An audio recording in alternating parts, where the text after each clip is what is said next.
وَلَقَدْ يَسَّرْنَا الْقُرْآنَ لِلذِّكْرِ فَهَلْ مِن مُّدَّكِرٍ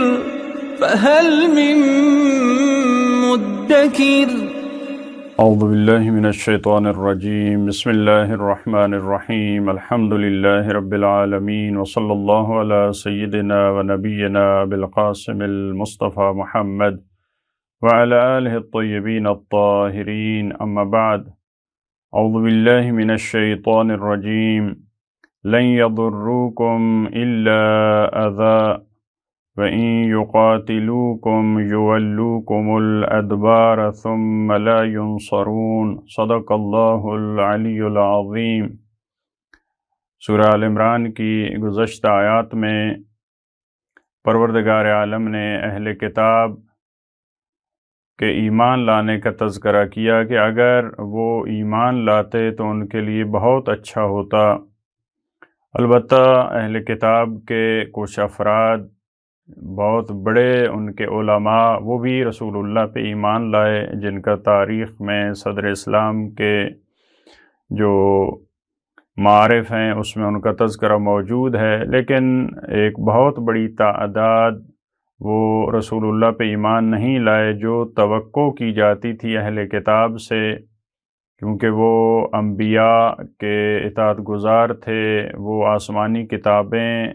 ان کے پاس تھی، ان کی تلاوت کرتے تھے، تو مشرکین مکہ اور بت پرستوں سے زیادہ ان سے توقع تھی کہ ایک آسمانی اور وحیانی پیغام جب آئے تو وہ اس کے سامنے سر جھکائیں، لیکن انہوں نے اس توقع کے خلاف عمل کیا۔ بعض دفعہ مشرکین مکہ اور کفار نے وہ کام اور وہ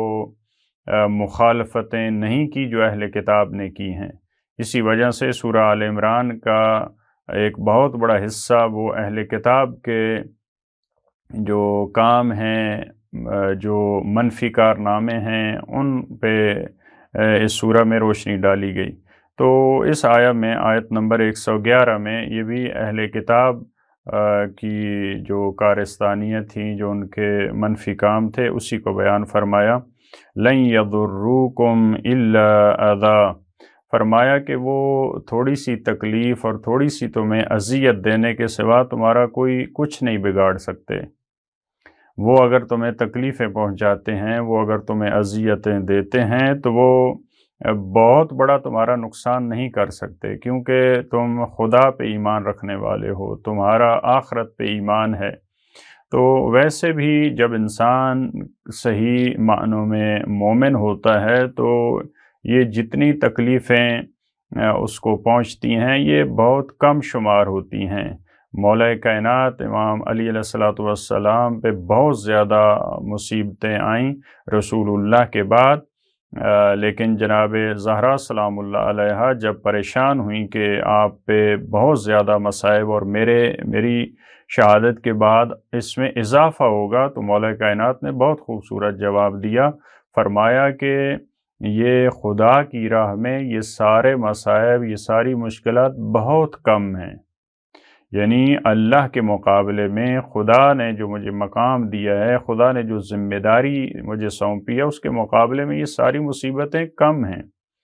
لہٰذا آپ دیکھتے ہیں جب انسان ایک بہت بڑے ہدف کو لے کے آگے بڑھتا ہے تو جناب زینب سلام اللہ علیہا بہت بڑی تھیں مصیبتیں کربلا کی، لیکن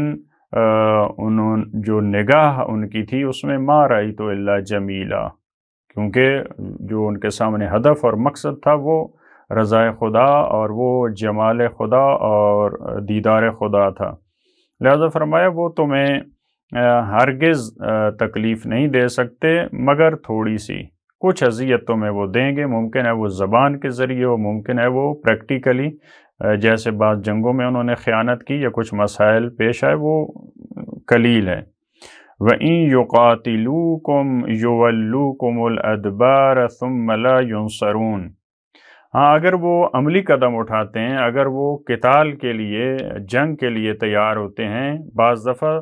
زبان کی ان کی اذیتیں ہیں، لیکن اگر عملی قدم اٹھاتے ہیں، اگر وہ جنگ کرتے ہیں، قتال کرتے ہیں تم سے، یولوکم الادبار، تو وہ پش پھیر کر وہ چلے جائیں گے، وہ بھاگ جائیں گے۔ یعنی تمہارے مقابلے میں اہل کتاب کے اندر یہ ہمت نہیں ہے کہ وہ کھڑا ہو سکیں۔ یہود و نصارہ میں یہ ہمت نہیں ہے۔ اگر مسلمان حقیقی طور پہ ڈٹ جائیں خدا پہ ایمان رکھتے ہوئے تو ان میں یہ ہمت اور ان کے یہ ایمان کی سطح نہیں ہے کہ وہ مسلمانوں کے سامنے رک سکیں، لہٰذا وہ پش پھیر کر بھاگ جائیں گے۔ ثم لا ینصرون، پھر ان کی نصرت نہیں کی جائے گی۔ جب وہ تمہارے مقابلے میں آ گئے ہیں، جب تم اسلام کے مقابلے میں آ گئے ہیں اور ان کو شکست ہوئی ہے، پھر ان کی نصرت اور مدد نہیں ہوگی۔ پہلے ان کو اسلام نے ان کو صلح کا پیغام دیا، ان کے ساتھ عہد و پیمان باندھا، لیکن جب سب کی مخالفت کی انہوں نے، جیسا کہ جنگ خندق میں کیا یا دوسرے مقامات پہ، مختلف جو یہودیوں کے قبائل تھے مختلف مراحل میں انہوں نے خیانت کی، اب پھر ان کی نصرت کا مرحلہ نہیں ہے اور ان کو رعایت نہیں دی جائے گی۔ اس کے بعد والی آیت میں فرمایا ضربت علیہم الذلۃ اینما ثقفوا، ذلت ان کا مقدر بن گئی۔ ضرب جیسے ایک سکہ ہوتا ہے، اس پہ جو نقش و نگار ہوتا ہے وہ بنایا جاتا ہے، تو اس کے لیے یہ لفظ استعمال ہوتا ہے۔ اسی طرح پروردگار چاہ رہا ہے کہ ذلت ان کا مقدر بن گئی، ان پہ ماری گئی سے مراد یہ ہے جس طرح اس سکے پہ نقش و نگار ہوتا ہے وہ اس طرح بن جاتا ہے کہ کسی صورت میں وہ نہیں مٹتا جب تک وہ سکہ باقی رہتا ہے۔ اسی طرح سے جب تک یہ اہل کتاب ہیں، اللہ کے مقابلے میں آ رہے ہیں، مسلمانوں کے مقابلے میں آ رہے ہیں، ذلت ان کا مقدر ہے۔ البتہ ممکن ہے ہمارے ذہن میں بعض دفعہ یہ سوال آئے کہ وہ تو اقتصادی حوالے سے، معاشی حوالے سے دنیا پہ قابض ہیں، تو ممکن ہے ایک مرحلے میں اس طرح سے ہو، لیکن آپ اگر پوری ان کی تاریخ دیکھیں، اکثر انبیاء علیہ السلام کے دور میں یہاں تک کہ بعض انبیاء کہ صریح الفاظ میں یہ موجود تھا کہ ان پہ انہوں نے لعنت کی انبیاء علیہ السلام نے، لہٰذا اور ان پہ جو ذلت ان کا مقدر بنی یہ بھی کئی آیات میں۔ لیکن ممکن ہے ایک جو زمانہ ہے، ایک مخصوص دور ہے، اس میں یہ اپنی جو پروپیگنڈا اس کے ذریعے، اپنی تبلیغ کے ذریعے اپنی معیشت کو مضبوط بنا کر ممکن ہے یہ ایک عرصے کے لیے اور کچھ وقت کے لیے دنیا پہ مسلط ہوں۔ لیکن جیسا کہ آج آپ دیکھ رہے ہیں، آج بھی یہ اگرچہ دنیا کے بہت سارے نظام اور بہت سارے کام ان کے اختیار میں ہیں، لیکن آج بھی اگر حقیقی معنوں میں دیکھا جائے تو پوری دنیا میں یہ منفور ہیں، اور غیر مسلم افراد وہ بھی ان کو نفرت سی کی نگاہ سے دیکھ رہے ہیں، جو ان کی قتل و غارت ہے، جو دوسروں پہ ان کے مظالم ہیں۔ لہٰذا ذلت ان کا مقدر بن گئی۔ اینما ثقفوا، جہاں بھی یہ پائے جائیں، جہاں بھی یہ موجود ہوں، جہاں بھی رہیں، چاہے یہ مشرق میں رہیں، چاہے مغرب میں رہیں، چاہے اس وقت کے دور میں حجاز میں تھے یا کسی اور ملک میں، ذلت ان کا مقدر تھی۔ اور اس کے بعد فرمایا الا بحبل من اللہ وحبل من الناس، ذلت ان کا مقدر ہے جہاں یہ پائے جائیں، لیکن ایک صورت ایسی ہے ذلت ان سے الگ ہو سکتی ہے، یہ حبل اللہ سے متمسک ہو جائیں، پروردگار عالم کے احکامات، پروردگار پہ ایمان لائیں، پروردگار کے جو تشریعی قوانین ہیں، جو شریعت کے مراحل ہیں، ان کو اگر یہ طے کرتے ہیں تو پھر ظاہر وہ ذلت ہٹ جائے گی۔ کیوں؟ کیونکہ عزیز کے سامنے یہ جھک گئے ہیں، کیونکہ پروردگار عالم للہ العزہ، اللہ کے لیے عزت ہے، اس کے رسول کے لیے عزت ہے، مومنین کے لیے عزت ہے۔ اگر اللہ کے در پہ یہ جھک جاتے ہیں تو اب وہ ذلت دور ہو جائے گی۔ اب یہ ذلت خدا کی نافرمانی کی وجہ سے ہے، لہذا اگر یہ چاہتے ہیں کہ یہ ذلت ان سے دور ہو جائے تو پھر ان کو یہ کرنا ہوگا، حبل اللہ سے ان کو متمسک ہونا پڑے گا، ان کو اللہ کے سامنے تسلیم ہونا پڑے گا، سر تسلیم خم کرنا پڑے گا۔ وَحَبْلٍ مِّنَ النَّاسِ، یا لوگوں کی جو حبل ہے اس سے متمسک ہونا پڑے گا۔ اس سے مراد کیا؟ یہ ذلت سے بچ سکتے ہیں، عزت کی زندگی گزار سکتے ہیں اگر لوگوں سے ان کا عہد و پیمان ہے، جو رسول اللہ نے بھی ان سے عہد و پیمان باندھا، اور بعد میں مسلمان حکومتیں جو تھیں ان کے ادوار میں بھی یہ تھا کہ کافر ذمی جو مسلمانوں کی حکومت میں ہے، اگر وہ جزیہ دے کر رہنا چاہتے ہیں وہاں تو وہ آرام سکون سے اپنی زندگی گزار سکتے ہیں۔ اس طرح سے نہیں ہے کہ مسلمان جہاں پہ ان کو دیکھیں اگر وہ سکون سے رہ رہے ہیں، اگر وہ کوئی سازش نہیں کر رہے تو تب بھی ان سے لڑائی ہے، قتل و غارت ہے۔ نہیں، مسلمان حکومت کے اندر اگر وہ رہنا چاہتے ہیں، جیسے خود امیر المومنین کی حکومت کے دوران اہل کتاب مولا کی حکومت کے سائے میں رہا کرتے تھے، لہٰذا فرمایا کہ اگر یہ حبل اللہ سے متمسک ہوتے ہیں یا لوگوں کی حبل ویسے ہر اس چیز کو کہتے ہیں جس سے متمسک ہو کر، جس کو پکڑ کر انسان نجات جو ہے وہ حاصل کر سکتا ہے، وہ لہٰذا قرآن کریم کی روشنی میں خود قرآن وہ حبل اللہ ہے، اہل بیت علیہ السلام وہ حبل اللہ ہیں، جیسے ایک اور مقام پہ فرمایا وَاعْتَصِمُوا بِحَبْلِ اللَّهِ جَمِيعًا وَلَا تَفَرَّقُوا، تو خود وحدت اور اتحاد، یہ ساری چیزیں جن سے متمسک ہو کر انسان نجات تک پہنچ سکتا ہے، ان کو حبل اللہ کہا جاتا ہے۔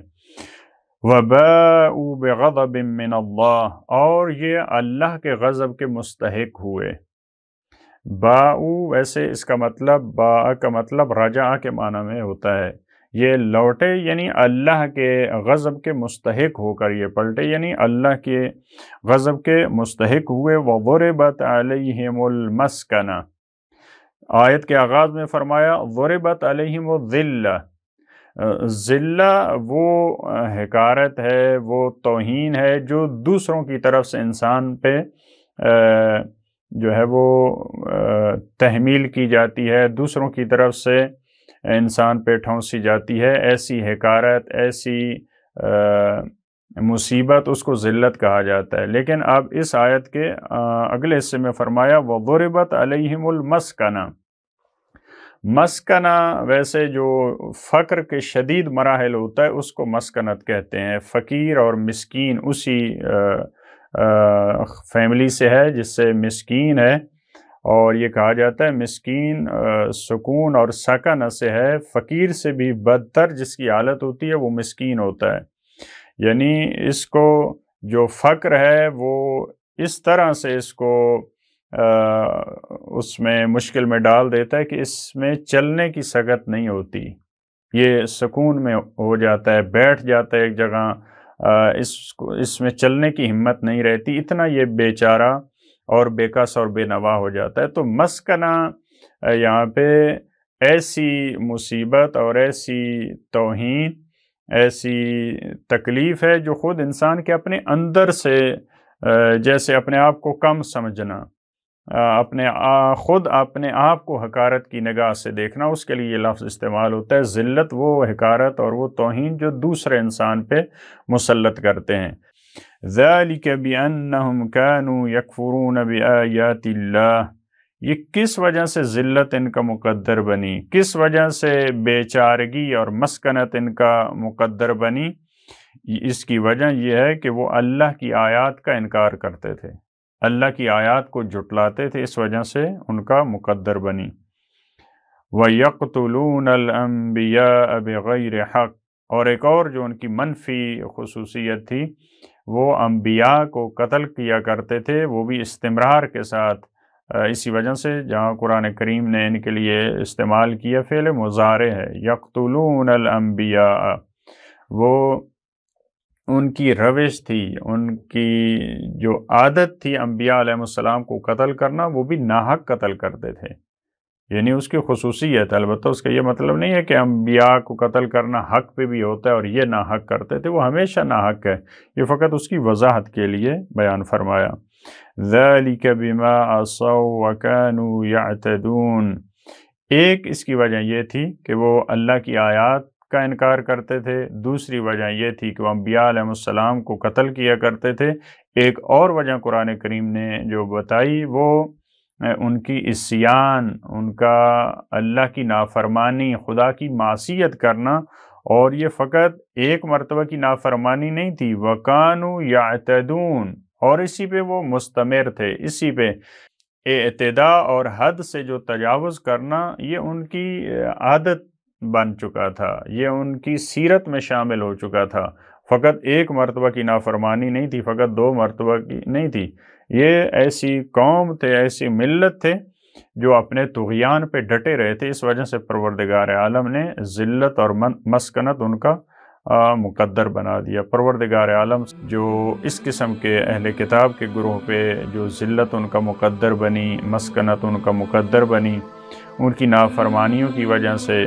پروردگار عالم ہمیں ان مشکلات سے بچنے کی توفیق عطا فرمائے۔ اللہم صل علی محمد و آل محمد۔